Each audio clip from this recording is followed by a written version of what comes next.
اعوذ باللہ من الشیطان الرجیم بسم اللہ الرحمن الرحیم۔ السلام علیکم ورحمۃ اللہ وبرکاتہ۔ ارطغرل غازی ارطغرل غازی سلطنت عثمانیہ کا بانی ہے۔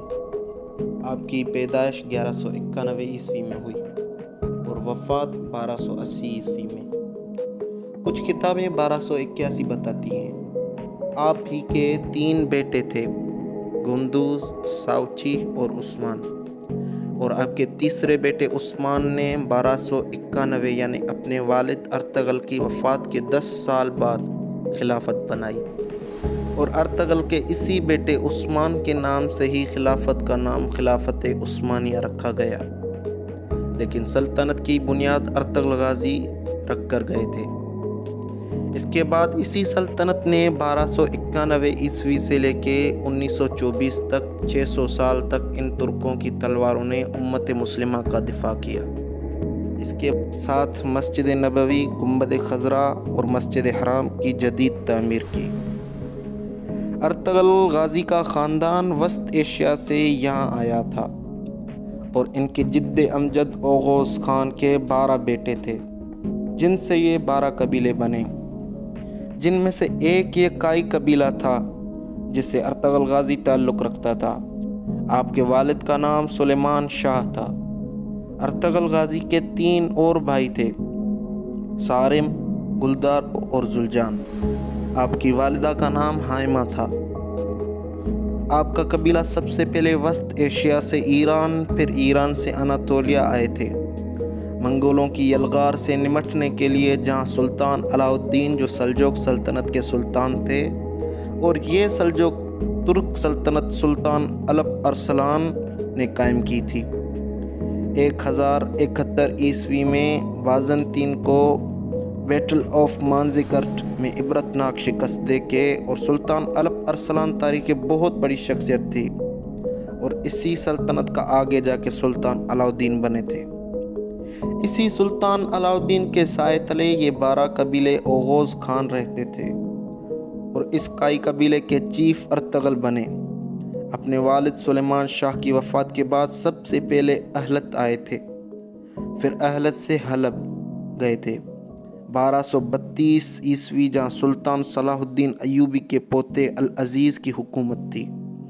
سب سے پہلے ارطغرل نے العزیز کو اس کے محل میں موجود غداروں سے نجات دلائی، پھر اس سے دوستی کی، پھر سلطان علاء الدین کی بھتیجی حلیمہ سلطان سے شادی کی، جس سے آپ کو 3 بیٹے ہوئے، اوپر جو میں نے نام دیے ہیں۔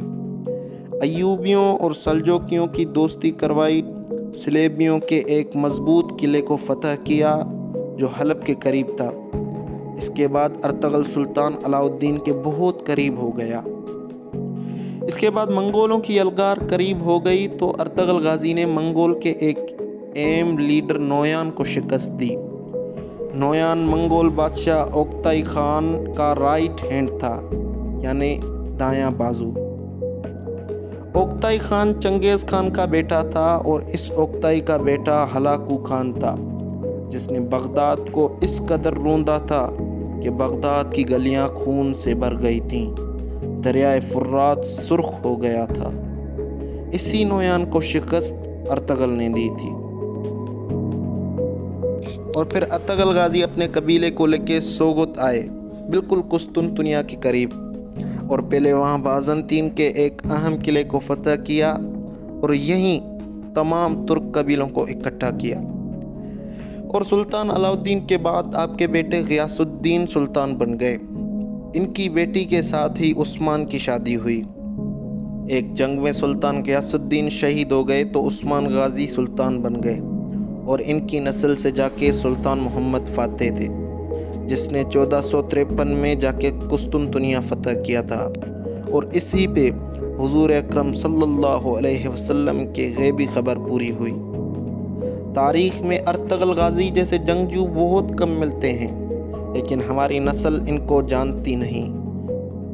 بہت جنگجو بہادر تھے آپ۔ ہر واریر جنگجو اسلام میں گزرا اس پہ جس نے کچھ نہ کچھ اسلام کے لیے کیا۔ اس کا ایک روحانی پہلو ضرور ہے، اس کے پیچھے ایک روحانی شخصیت ضرور ہوتی ہے جس کی ڈیوٹی اللہ پاک نے لگائی ہوتی ہے۔ تاریخ اٹھا لیں، بھلے اسلام کے آغاز سے لے کے اب تک آج بھی اگر کوئی اسلام کے لیے، امت مسلمہ کے لیے کوئی ڈیوٹی کر رہا ہے تو اس کا روحانی پہلو بھی ضرور ہوگا۔ اس جنگجو ارطغرل غازی کے پیچھے اللہ پاک نے ڈیوٹی لگائی تھی، وہ شیخ محی الدین ابن العربی رحمۃ اللہ علیہ تھے۔ آپ درجنوں کتب کے مصنف ہیں، اس کے ساتھ آپ نے قرآن پاک کی مایا ناز تفسیر بھی لکھی۔ علم کی دنیا کے بادشاہ جانے جاتے تھے اور تصوف میں بھی اپنا ثانی نہیں رکھتے، جو اندلس سے ارطغرل غازی کی روحانی مدد کو پہنچے تھے۔ امام ابن العربی نے ارطغرل غازی کو 2 مرتبہ موت کے منہ سے نکالا اور ہر وقت ارطغرل کی روحانی مدد کرتے رہتے۔